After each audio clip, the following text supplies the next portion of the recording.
بجلی کی تار سے کرنٹ گزرنے کا اصول یہ ہے کہ ایک تار میں کرنٹ ہوتا ہے جسے ہم گرم تار کہتے ہیں۔ ایک تار میں کرنٹ نہیں ہوتا۔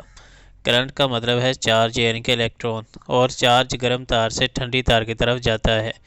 زمین، دیوار وغیرہ ٹھنڈی تار والا کام کرتی ہے، یعنی اگر گرم تار زمین پر لگا دی جائے تو چارج زمین میں چلا جاتا ہے۔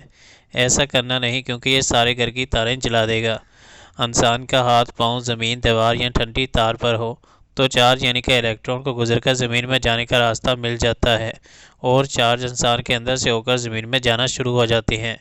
انسان کا جسم کاپر یا لوہے کا نہیں ہے، یہ چارج گزرنے کے لیے نہیں بنا، تو یہ جل جاتا ہے۔ جس چیز میں کرنٹ ہو اگر حجم کے لحاظ سے جتنا چھوٹی ہوگی، اس کے کرنٹ لگنے کے بعد پکڑنے کے چانس اتنے ہی کم ہوں گے۔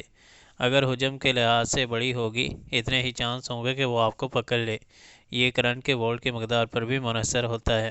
مثال کے طور پر اگر کسی کیبل میں کرنٹ ہو، اگر آپ غلطی سے بھی چھوتے ہیں تو وہ آپ جھٹکا مار کر خود بخود چھوڑ دے گی۔ اگر یہی کرنٹ کسی لوہے کے گیٹ، الماری یا کسی بھی بڑی چیز میں ہوگا، وہ چیز قریب جانے پر نہ صرف آپ کو اپنی طرف کھینچے گی، بلکہ اسے چھوڑنے پر بھی آپ اس سے الگ نہیں ہو سکیں گے جب تک کہ آدمی کی موت نہ ہو جائے۔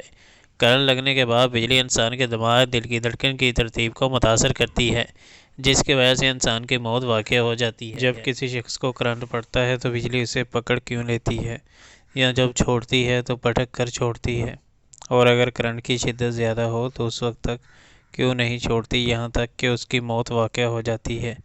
ان سب کی کیا وجہ ہے؟ کرنٹ سے موت کیوں واقع ہوتی ہے؟ کرنٹ سے جھٹکا کیوں لگتا ہے؟